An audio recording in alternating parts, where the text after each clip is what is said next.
ఇంతమంది DSC బాధితులా? Yes sir, ఇంకా చాలా మంది ఉన్నారు సార్. నాకు అదే ఆశ్చర్యం అనిపిస్తుంది నాకైతే. మన హయాంలో మనము ఎన్నికలు అయిపోయిన 4 నెలలకి గాంధీ జయంతి నాటికి, ఎన్నికలు జూన్లో అయిపోయినాయి, గాంధీ జయంతి నాటికి 1,30,000 మనం సచివాలయంలో ఉద్యోగాలు ఇప్పించినాం. ఒక్క క్రిటిసిజం రాలా, ఒక్కడంటే ఒక్కడు కూడా క్రిటిసైజ్ చేసే పరిస్థితికి మనం ఛాన్స్ ఇవ్వాల. అంత ట్రాన్స్పరెంట్ గా చేసిన 1,30,000 ఉద్యోగాలు.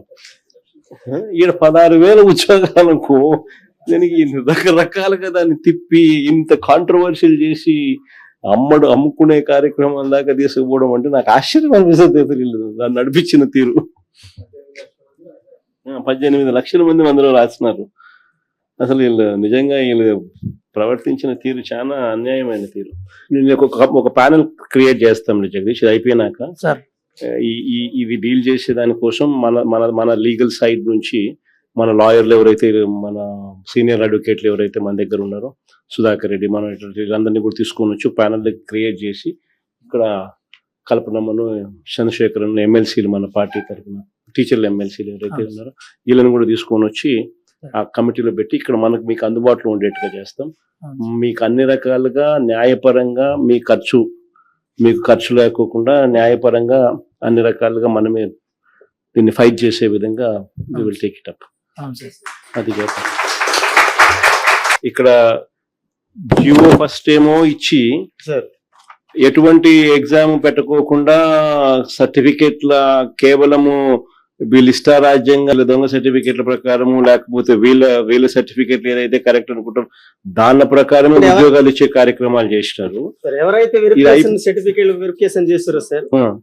ఆ తర్వాత వెరిఫికేషన్, ఆ తర్వాత వాళ్ళ ఉద్యోగాలు ఇచ్చేసిన తర్వాత ఆ సర్టిఫికేట్ మళ్ళీ జీవో అది క్యాన్సిల్ చేసి ఇప్పుడు మళ్ళీ ఎగ్జామ్ మీరంతా రాయాలా అని చెప్పి అంటున్నారు. ఫస్ట్ ఏమో వాళ్ళు ఒక జీవో ఇచ్చినారు, వీళ్ళు ఎలాంటి ఎగ్జామ్ కు రాయాల్సిన అవసరం లేదు, వీళ్ళకు ఎగ్జామ్ రాయాల్సిన అవసరం లేకుండా కేవలం వీళ్ళ సర్టిఫికెట్ల ఆధారంగానే మేము అపాయింట్మెంట్ ఇస్తాము అని చెప్పి తర్వాత వాళ్ళు ఇష్టం వచ్చినట్టుగా ఆ కార్యక్రమాన్ని చేసినారు.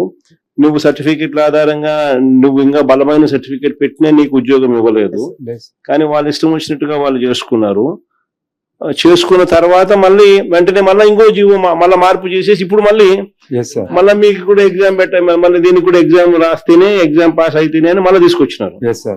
ఎవరికి మెయిల్ చేసేందుకు ఫస్ట్ జీవో తీసుకొచ్చినారు. తర్వాత ఎవరికి మళ్ళీ వాళ్ళ పని అయిపోయిన తర్వాత మళ్ళీ వెంటనే గేట్ ఎత్తినారు, మళ్ళీ పని అయిపోయిన తర్వాత మళ్ళీ గేట్ మూసినారు. At the end of the day గుర్తుపెట్టుకోవాల్సింది ఏంటంటే, ఎవరైతే ఎలిజిబుల్ గా ఇప్పుడైతే బాధితులుగా ఎవరైతే ఉన్నామో కోర్టుల తలుపులు తట్టే కార్యక్రమం చేస్తా ఉన్నాము. అన్ని రకాలుగా మీ న్యాయ సహాయము, న్యాయ పోరాటం మీతో పాటు కలిసికట్టుగా వైఎస్ఆర్ కాంగ్రెస్ పార్టీ తరఫున లీగల్ సెల్ మొత్తం మీకు అండగా ఉండి నడిపిస్తుంది. We will all stand by you. ఇది ఒకటే కాదు, రేపొద్దున అన్యాయం జరిగింది అని అంటే మాత్రం మళ్ళీ మన ప్రభుత్వం వచ్చిన తర్వాత మళ్ళీ ఒకసారి దీని మీద మళ్ళా ఒకసారి రీఎంక్వైరీ చేద్దాం. Don't worry, will demand for an enquiry తల్లి, will demand for CBI enquiry. In fact వీళ్ళు పొరపాటున వీళ్ళు ఏ రకంగా వీళ్ళు చేయకపోయినా కూడా నాట్ ఓన్లీ ఇప్పుడు ప్రస్తుతానికి నేను చెప్తా ఉన్నాను, ఈ న్యాయ కోర్ట్స్ అనేది ఆశ్రయిస్తా ఉన్నాం అనేది one part of the story. Matter of only time. కొంచెం ఓపిక పట్టు. ఏడిచినందు వల్ల సాధించేది ఏం లేదు, ధైర్యం కోల్పోవడం వల్ల మనం సాధించేది ఏం లేదు. ధైర్యంగా ఉండండి. Matter of only time. 3 ఏళ్ళు కళ్ళు మూసుకుంటే కళ్ళ అయిపోతుంది. మనం వచ్చిన తర్వాత ఎగ్జాక్ట్లీ ఎవరెవరైతే ఈ రకంగా బాధితులుగా ఉన్నారో మీ స్పెసిఫిక్ కేసెస్ మీదనే ఒక ప్రత్యేక కమిషన్ వేసి ఎంక్వైరీ చేపిస్తాం. నేను చెప్తా ఉన్నాను, ఎక్కడ కూడా అన్యాయం అనేది ఎవరికి జరిగినా కూడా we will repair the system, we will ensure that everybody is posted back. బాధపడితే సాధించేది ఏమైనా గుర్తుపెట్టుకో. ఈ మనం పోరాటం చేస్తేనే మన సమస్య అనేది హైలైట్ అవుతుంది, అందరి దృష్టికి వెళ్తుంది, న్యాయం అనేది జరుగుతుంది. న్యాయం అనేది కూడా మనం పోరాటం చేయకపోతే జరగదు. It can only be justice can only be delayed, it cannot be denied. అది ఒక్కటి ఖచ్చితంగా గుర్తుపెట్టుకో. దేవుడు ఎప్పుడైనా కూడా మనకు తోడుగా ఉంటాడు. Don't worry about it. God will help us, God will guide us. అలాంటప్పుడు 1:1 వెరిఫికేషన్ పిలవకూడదు సార్ మమ్మల్ని, అక్కడే ఆగిపోయి ఉంటాం సార్. ఒకటి దీంట్లో 1:1 అని చెప్పి పిలిచి సబ్జెక్ట్ వెరిఫికేషన్ ఆఫ్ సర్టిఫికేట్స్ మాత్రమే అన్న పరిస్థితి నుంచి రిజెక్ట్ చేయడం అన్నది ఒక తప్పు అయితే, వన్ వెరిఫికేషన్ అనేది లో పూర్తిగా సర్టిఫికేట్ లో ఆథెంటిక్ జెన్యున్ అని చెప్పి తెలిసి ఉన్నా కూడా రిజెక్ట్ చేయడం ఒక తప్పు అయితే, రెండోది ఇంకోటి ఏంటంటే, ఇంకొకటి ఇంటెన్షనల్ గా వీళ్ళు చేసిన మిస్చ్యూస్ పని ఏంటంటే, ఏ ఎగ్జామ్ రాయకుండా స్పోర్ట్స్ అని చెప్పి ఒక కేటగిరీ ఒకటి క్రియేట్ చేసి వాళ్ళకి ఎటువంటి ఎగ్జామ్ అవసరం లేదు, ఎటువంటి క్వాలిఫికేషన్ అవసరం లేదు అని చెప్పి వాళ్ళకు టీచింగ్ పోస్టులకు ఉద్యోగాలు ఇచ్చేసే కార్యక్రమంలో భాగంగా ఇయడము, అది తీసుకొచ్చేదానికోసం మిమ్మల్ని అందరినీ కోసేయడము. దాని తర్వాత మళ్ళీ సేమ్ థింగ్ ను మళ్ళీ క్రిటిసిజం వస్తుందేమో అని చెప్పి వాళ్ళ పని అయిపోయిన తర్వాత మళ్ళీ గేట్లు మూసేసినారు.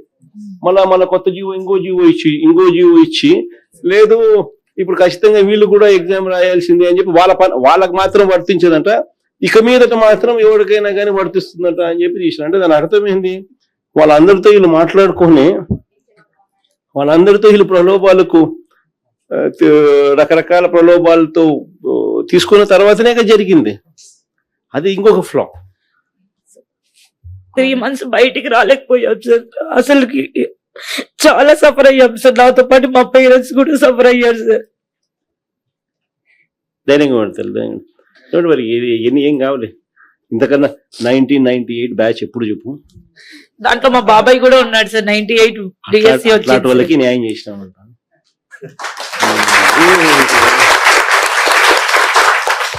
నీ గురించి బాధపడతావు ఎందుకు? కొంచెం ఓపిక పట్టు. Thank you sir. ఎన్ని పద్ధతుల్లో వీళ్ళు చేసినారు స్కాములు అని చెప్పడానికి నిదర్శనాలు. ఫస్ట్ ర్యాంక్ వచ్చిన వానికి, జిల్లాలో ఫస్ట్ ర్యాంక్ వచ్చిన వానికి ఉద్యోగం ఇలా. ఎందుకు ఉద్యోగం ఇలేదు అని అంటే వీళ్ళు చెప్పేది వెరిఫికేషన్ కి రాలేదని. వెరిఫికేషన్ కి రానోడు కోర్టుకు పోయి నాకు ఉద్యోగం ఎందుకు ఇవ్వడం లేదు అని చెప్పి కోర్టుకు పోయే కార్యక్రమం చేసినాడు అని అంటే, ఫస్ట్ పేపర్లు లీక్ కాడి నుంచి జరుగుతా ఉంది. ఇలా కావలసిన వాళ్ళకు ఫస్ట్ పేపర్లు లీక్ ఇచ్చి కొంతమందిని తెచ్చుకునే కార్యక్రమం, తర్వాత రకరకాల పిచ్చి జియోలు ఇచ్చి ఎలాంటి క్వాలిఫికేషన్ అవసరం లేదు అని చెప్పి ఏకంగా జియోలు ఇష్యూ చేసి గేట్లు ఎత్తడము, గేట్లు తీసేయడము. ఆ పద్ధతిలో కూడా మళ్ళీ తీసుకొచ్చే కార్యక్రమం చేయడంతో గందరగోళం క్రియేట్ చేసినాము.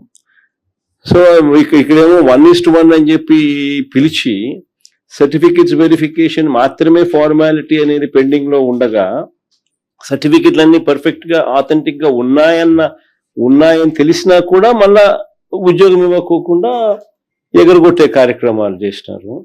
ప్లస్ మిమ్మల్ని ఎగరగొడుతూ ఫిల్అప్ చేసినవి చూస్తే మోస్ట్ అబ్జర్వ్డ్ పేర్లు ఎక్కడెక్కడో ఏదో క్వాలిఫికేషన్ లో ఉన్న వాళ్ళని తీసుకొని వచ్చి ఇచ్చిన పరిస్థితులు కూడా కనిపిస్తా ఉన్నాయి. వాళ్ళ క్లారిఫికేషన్ అడిగితే అసలు లెక్కలేనితనంతో క్లారిఫికేషన్ ఇస్తారు. మీరు అడిగేది ఒక క్వశ్చన్ అడుగుతారు, వాడు క్లారిఫికేషన్ ఇచ్చేది మీరు అడిగిన భాష అర్థం కానట్టుగా ఏదో ఒక వేరే ఆన్సర్ చూస్తే వేరే మాదిరిగా ఇంకొక క్వశ్చన్ కు సంబంధించిన ఆన్సర్ ఇస్తా ఉన్నారు. అంటే లెక్కలేనితనంతో ఆన్సర్ ఇస్తా ఉన్నారు.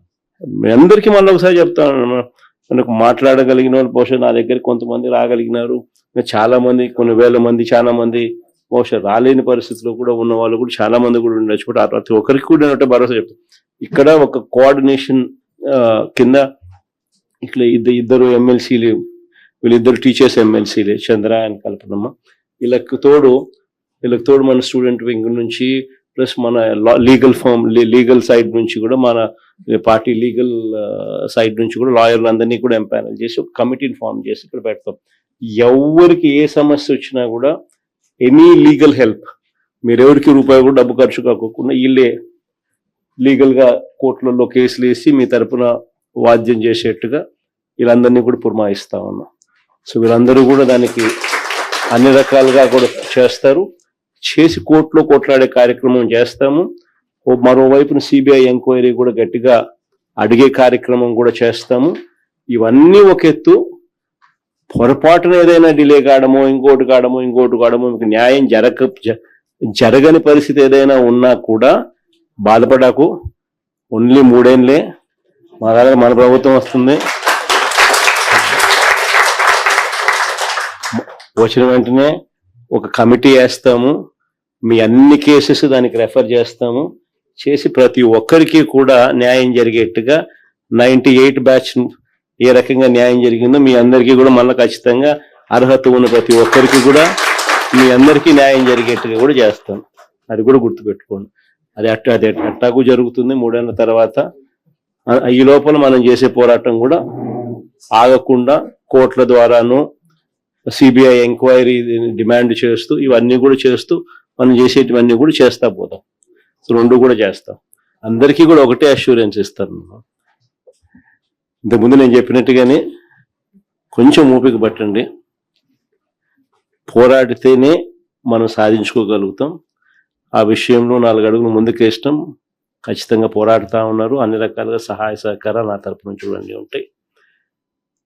ఇది డిలే అయినా మనం న్యాయం సత్వరమే రాకపోయినా కూడా బాధపడాల్సిన అవసరమే లేదు.